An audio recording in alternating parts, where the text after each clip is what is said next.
Shalom Bapak Ibu Saudara, apa kabar? Saudara orang-orang yang diberkati Tuhan, penuh dengan kasih karunia. Nah, pagi hari ini kita mau belajar satu kebenaran. Saya berdoa supaya Roh Kudus menolong kita mengerti. Kenapa? Karena dari pengalaman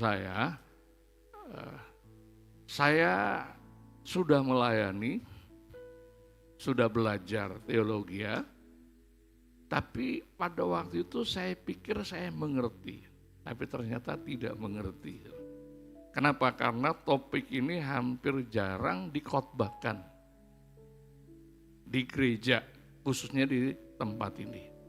Nah, pagi hari ini kita mau belajar, biar Roh Kudus menolong kita supaya kita bisa mengerti. Apa yang kita mau pelajari, yaitu Yesus orang percaya dan hukum Taurat. Yesus orang percaya dan hukum Taurat. Berapa banyak di antara saudara yang pernah mendengar kata hukum Taurat? Ada? Ya, kurang lebih 30%. Siapa yang mengerti tentang hukum Taurat? Hampir nggak ada yang angkat tangan. Kenapa? Karena saya tadi bilang jarang kita khotbahkan, khusus ya saya tidak bicara tempat lain, tapi tempat ini.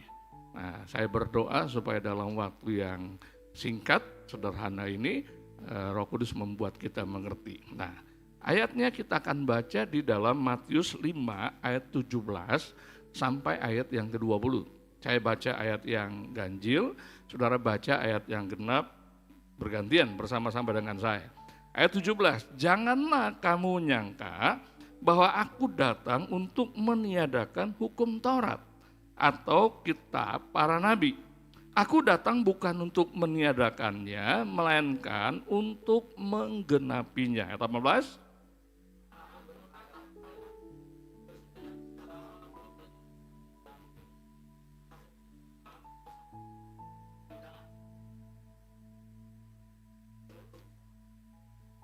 ayat 19, karena itu siapa yang meniadakan salah satu perintah hukum Taurat, sekalipun yang paling kecil, dan mengajarkannya demikian kepada orang lain, ia akan menduduki tempat yang paling rendah di dalam kerajaan sorga. Tetapi siapa yang melakukan dan mengajarkan segala perintah-perintah hukum Taurat, ia akan menduduki tempat yang tinggi di dalam kerajaan sorga. Ayat 20,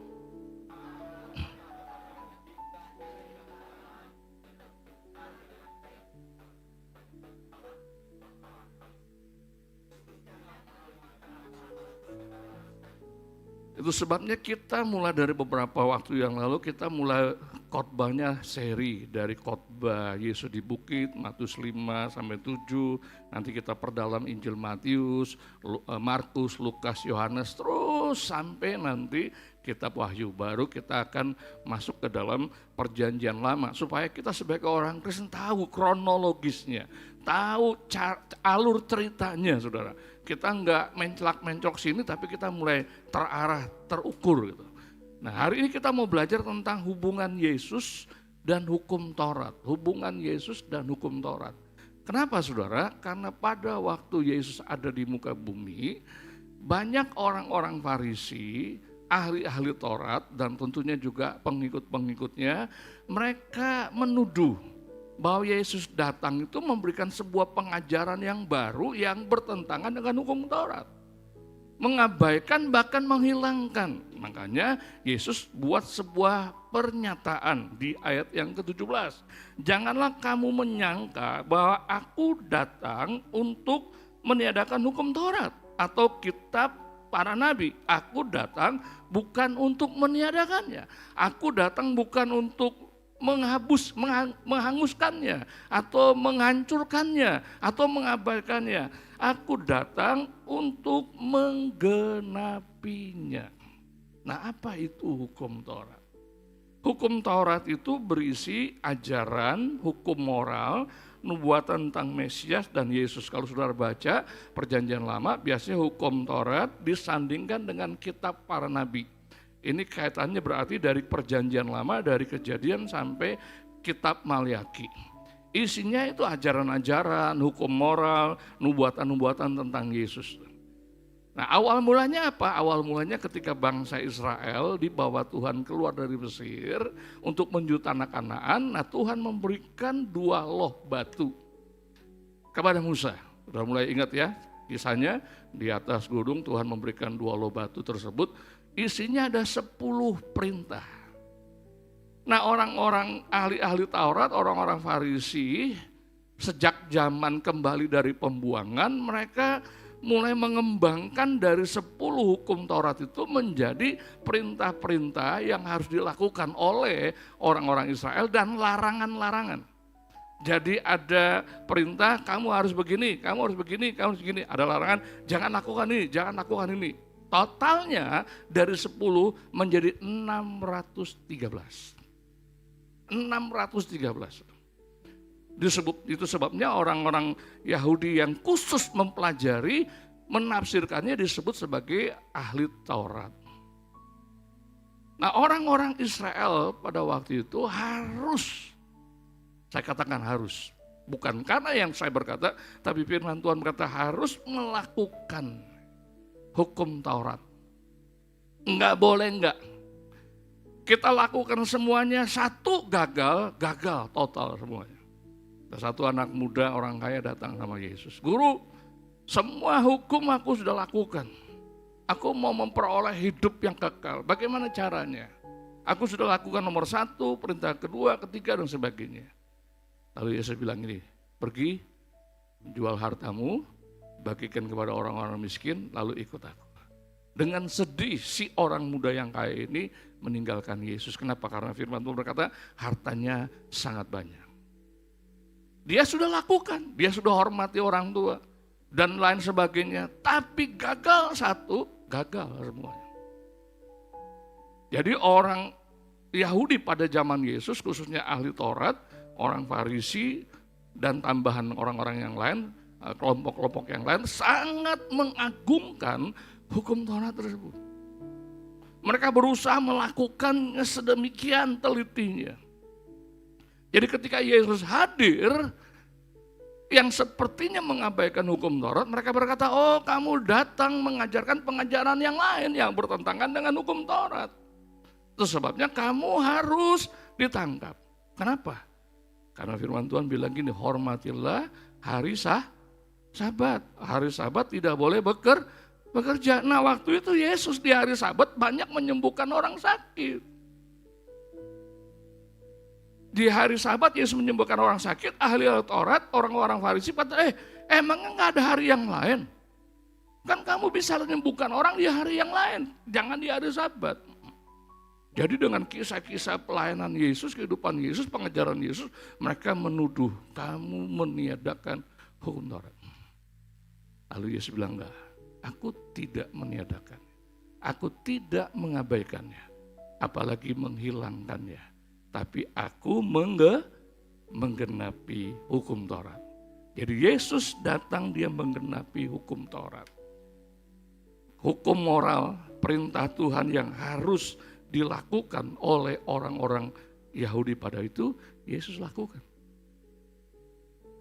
Tidak ada yang tidak dia lakukan. Dia sempurna menggenapinya. Nah saudara, kita perlu tahu peranan hukum Taurat dalam hubungan dengan Yesus, nanti akhirnya dengan hubungan dengan kita orang percaya. Jangan sampai harusnya sudah seperti yang Yesus lakukan, tapi kita masih seperti orang Farisi, orang ahli Taurat lakukan. Jadi isinya nubuatan-nubuatan tentang Yesus, Yesus datang. Orang-orang Israel harus mempersembahkan korban binatang, Yesus mempersembahkan dirinya. Supaya apa? Supaya saya dan saudara tidak lagi mempersembahkan korban. Kenapa? Karena Yesus sudah cukup mengorbankan dirinya untuk mewakili setiap orang yang percaya. Jadi kebenaran yang pertama, Yesus datang bukan meniadakan tapi menggenapinya. Yang kedua saudara, kita belajar tentang Yesus, murid-murid Yesus, ahli Taurat dan orang Farisi. Dengan Taurat hubungannya seperti apa? Ayat yang ke-20 dikatakan gini, maka aku berkata kepadamu, Yesus ngomong nih sama murid-muridnya, jika hidup keagamaanmu, pernah lihat saya kasih huruf merah, warna merah, tidak lebih benar, nah itu perbedaan warna, daripada hidup keagamaan ahli-ahli Taurat dan orang Farisi. Sesungguhnya kamu tidak akan masuk ke dalam kerajaan sorga. Yesus membandingkan nih, pertama Yesus dengan hukum Taurat, aku menggenapi. Aku nggak bermusuhan sama hukum Taurat. Kenapa? Hukum Taurat itu dari Tuhan sendiri. Kalau dia dari Tuhan ditentang oleh Yesus, berarti Yesus bukan dari Tuhan. Aku menggenapinya. Ada yang kurang, aku menggenapinya. Ada sesuatu yang belum selesai, aku menyelesaikannya. Lalu Yesus ngomong sama murid-muridnya, kamu lihat, hidup keagamaan orang ahli-ahli Taurat dan orang Farisi. Ahli Taurat yang tadi saya katakan, dia sekelompok orang yang serius, belajar, menyelidiki hukum Taurat, mengembangkannya. Makanya sampai 613 dari 10 tersebut, saudara. Harusnya sederhana tapi dibuat rumit. Dan mereka hidup terus memperhatikan pengajarannya si ahli-ahli Taurat ini. Nah, orang Farisi adalah kelompok yang komitmen sungguh-sungguh mempraktekkan apa yang diajarkan oleh ahli Taurat. Makanya dua kelompok ini tidak akan pernah bermusuhan. Saudara kalau lihat kisah-kisah Yesus, selalu para rasul sampai Paulus selalu bergandengan. Dua, ahli Taurat sama orang Farisi. Nah ada lagi orang Saduki, nanti ya kita belajar. Supaya saudara nggak terlalu banyak pengetahuannya, lebih baik mengerti. Jadi ahli Taurat itu yang memperdalam. Misal contoh, jangan ada ilah lain di hadapanku. Wah dia kembangkan tuh. Dikembangkan sampai detail-detailnya. Nah orang-orang Farisi ini adalah orang-orang yang radikal. Orang-orang yang komitmen. Orang-orang yang sungguh-sungguh, ayo kita praktekkan. Makanya ketika mereka lihat Yesus yang sepertinya tidak mempraktekkan hukum Taurat, seperti bermusuhan. Ini kelompok elit. Nah, keagamaan mereka itu luar biasa, saudara. Luar biasa. Di tengah jalan mereka bisa berdoa, di pasar mereka bisa berdoa, mereka puasa, mereka memberikan persembahan, sedekah dan sebagainya. Apa maksudnya Tuhan? Kalau hidup keagamaanmu tidak lebih benar dari mereka, nggak ada artinya. Saudara, orang Farisi dan ahli Taurat melakukan itu. Tujuannya supaya dilihat orang. Supaya orang tahu saya orang beragama. Motivasinya salah. Jadi murid-muridnya yang sudah diajarkan kebenaran firman Tuhan, diperlengkapi dengan anugerah Tuhan, kalau masih melakukan keagamaanmu sama seperti tujuan mereka, supaya dilihat orang, supaya dapat pujian, nggak ada bedanya. Malah kamu lebih rendah, kenapa? Karena mereka tidak bersama-sama dengan aku. Jadi mereka lakukan itu supaya apa? Ya lu dia rohani. Jadi Bapak Ibu Saudara, kalau kita hidup keagamaan kita supaya kita dipuji orang lain, salah besar. Salah besar. Sama seperti motivasi mereka. Itu yang pertama. Yang kedua saudara, hati mereka nggak mengasihi Tuhan. Nggak mungkin mengasihi Tuhan. Kenapa? Karena fokusnya diri sendiri. Orang yang fokusnya diri sendiri nggak mungkin mengasihi Tuhan. Nggak bisa diduakan. Kalau Tuhan ya Tuhan. Kalau enggak ya diri kita. Nah setiap kita kalau fokusnya diri sendiri, kayaknya kita perlu tanda tanya. Kita mengasihi Tuhan enggak ya? Orang yang mengasihi dirinya, dia tidak mengasihi orang lain. Dia tidak mengasihi Tuhan. Kenapa? Selalu fokusnya diri sendiri. Nah Yesus bilang kamu nggak boleh seperti mereka. Kamu beribadah, berdoa, berpuasa, memberi sedekah. Tujuannya apa? Tujuannya karena kamu mau mengasihi Tuhan. Tujuannya kamu mau memuliakan Tuhan. Kenapa? Karena kamu beda. Nah ini maksud ayat ini.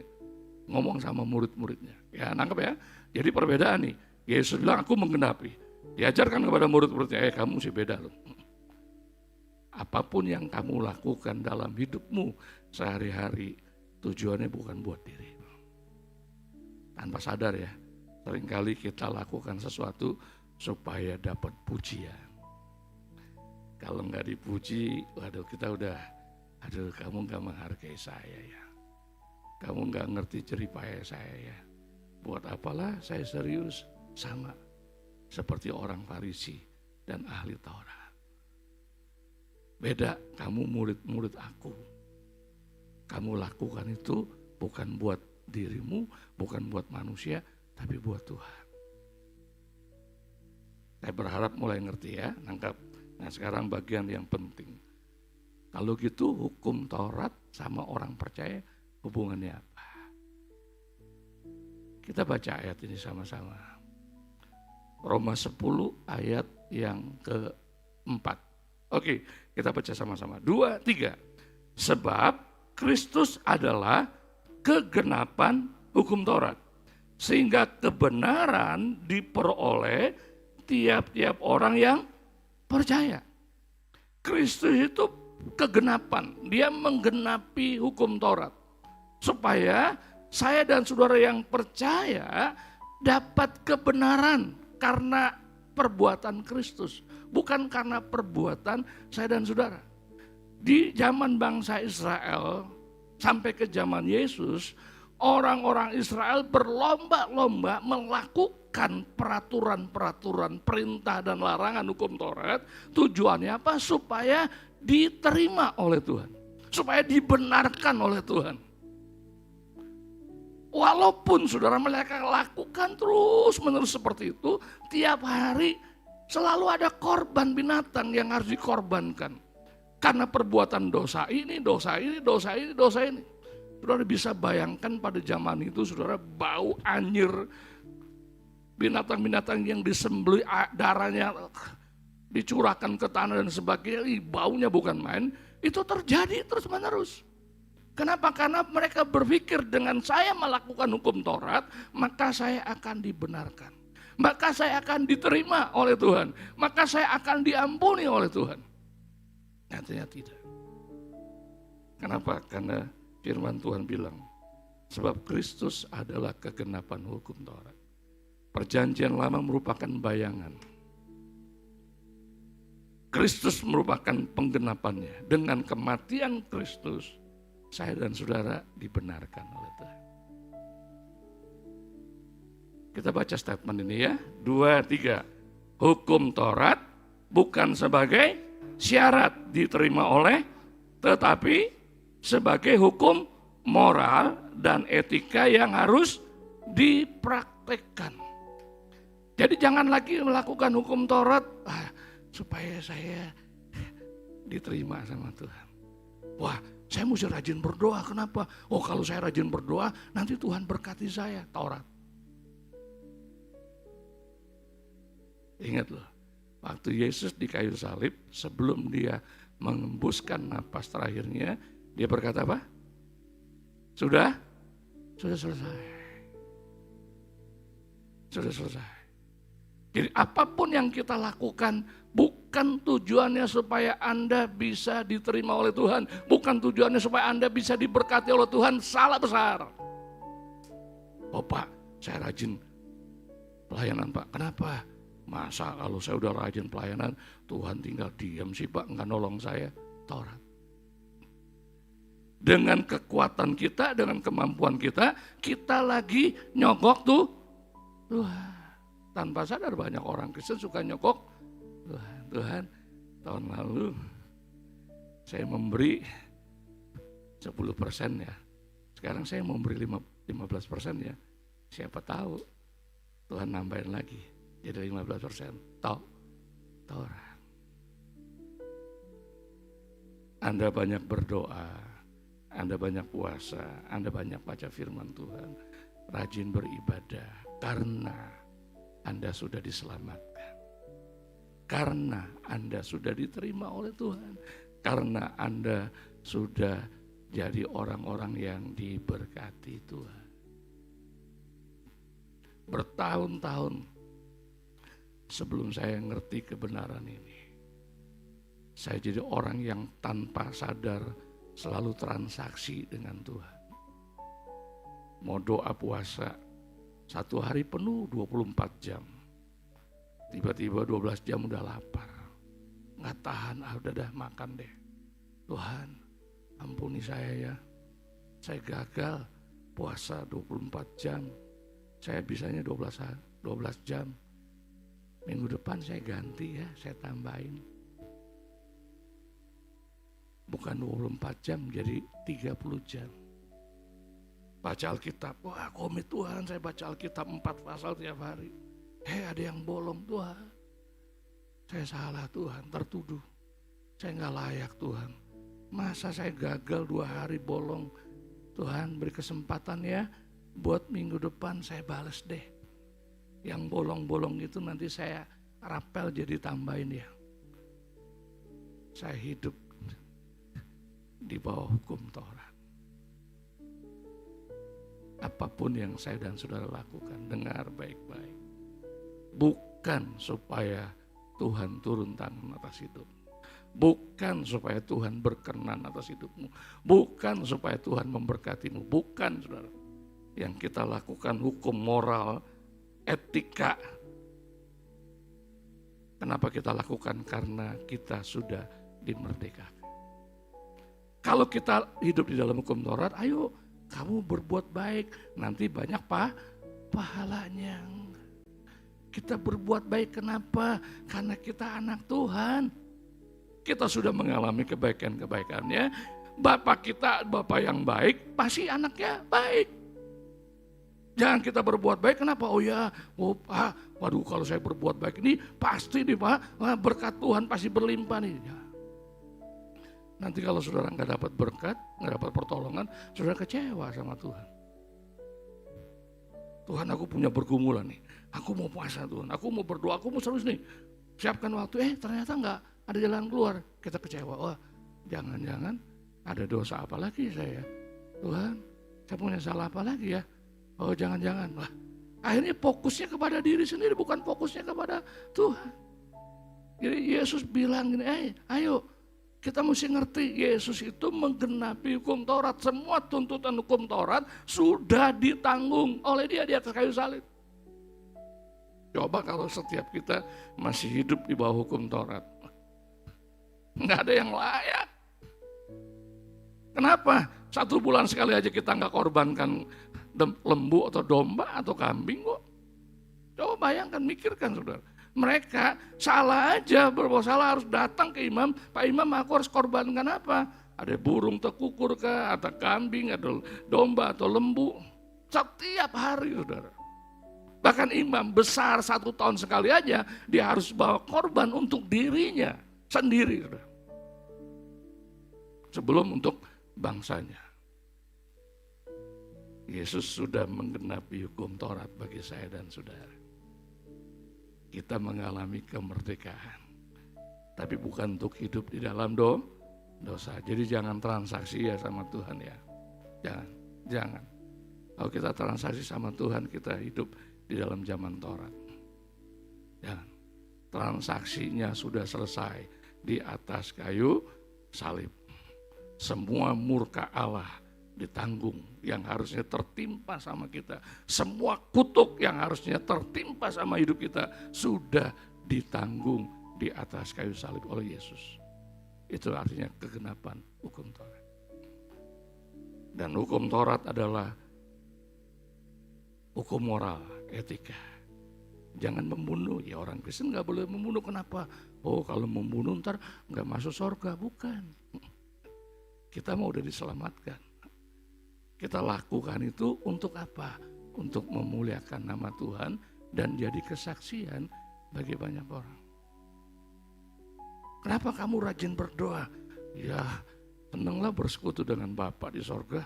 Dia udah nyelamatin saya, dia udah berkati saya. Ya saya senanglah bercengkrama, bercerita, ngobrol sama Tuhan. Kenapa kamu baca Alkitab? Dialah senanglah dengar perkataan-perkataannya, kisah hidupnya. Bukan kenapa kamu baca Alkitab? Supaya saya bisa diberkati lagi.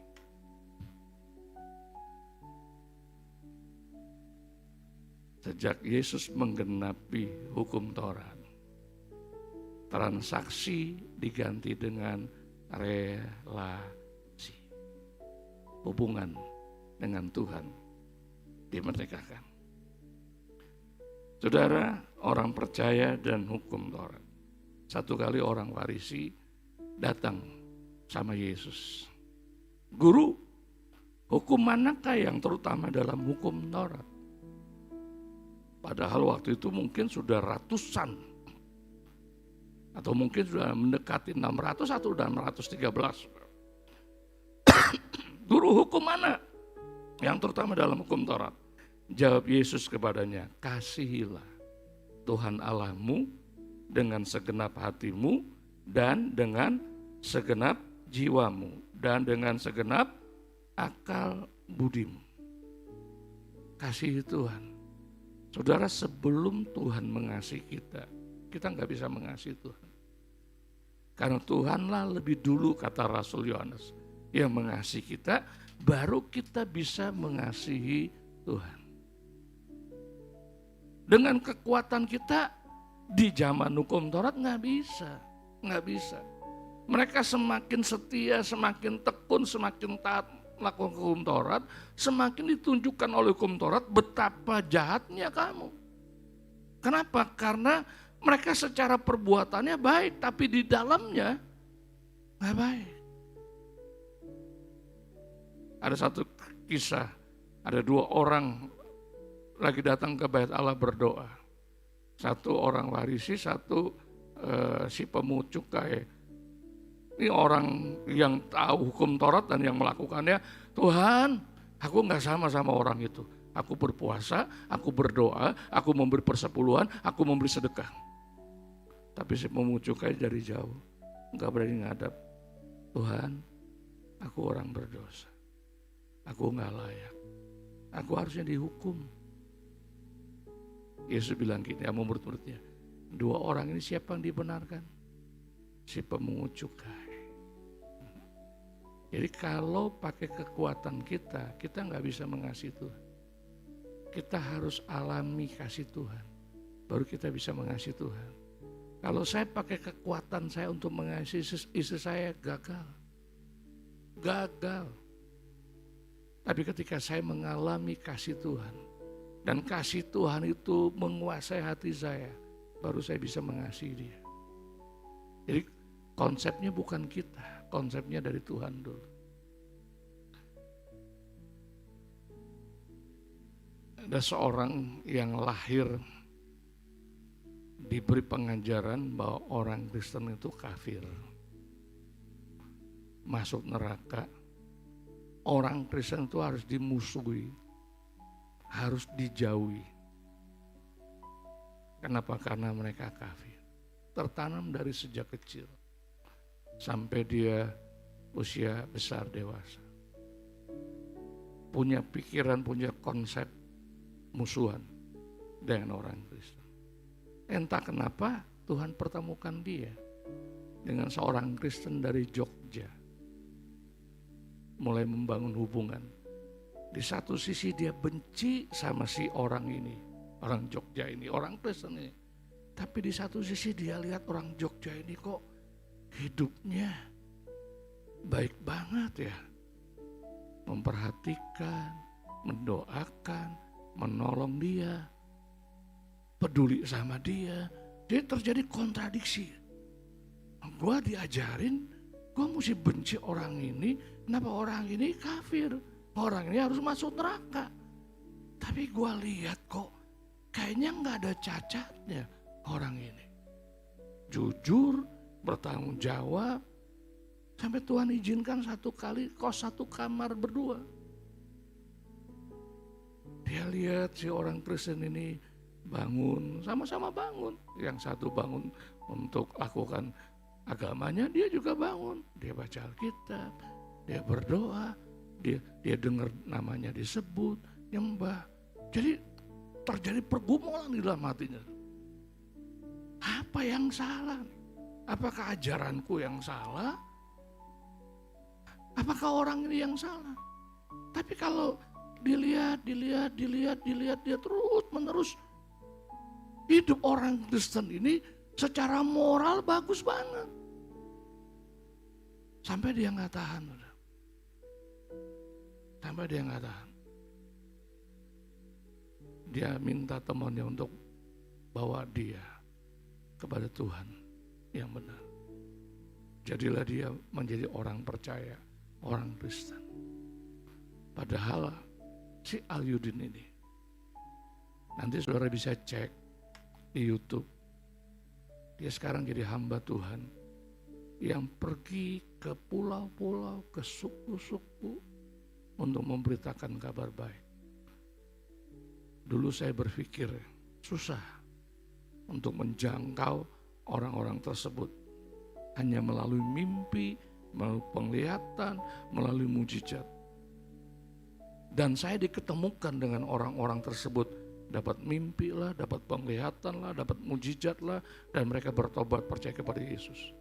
Sampai di pikiran saya, iya Tuhan, kalau Tuhan tidak intervensi, gak mungkin mereka percaya Yesus. Satu kali dengan orang-orang ini nyebut nama ini. Wah, saya cari. Dia menceritakan kesaksian. Dia gak pernah dapat mimpi. Dia gak pernah dapat penglihatan. Dia gak dapat mujizat. Tapi dia lihat kehidupan orang Kristen.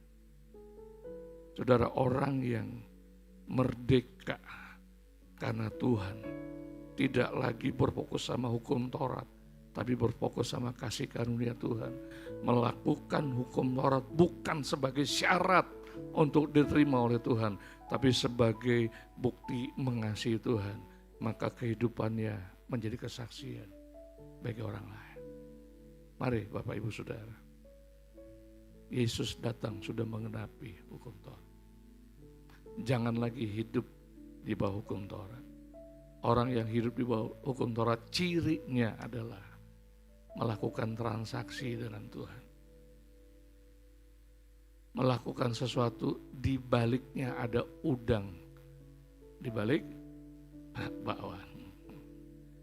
Bapak, supaya saya semakin diberkati, supaya saya. Itu hukum Taurat. Fokusnya diri sendiri. Melakukan hukum Taurat gagal. Yesus sudah mengenapinya. Lakukanlah segala sesuatu dalam hidup kita, dalam ibadah kita, karena saya dan saudara mengasihi Tuhan. Karena kita sudah dikasihi oleh Tuhan.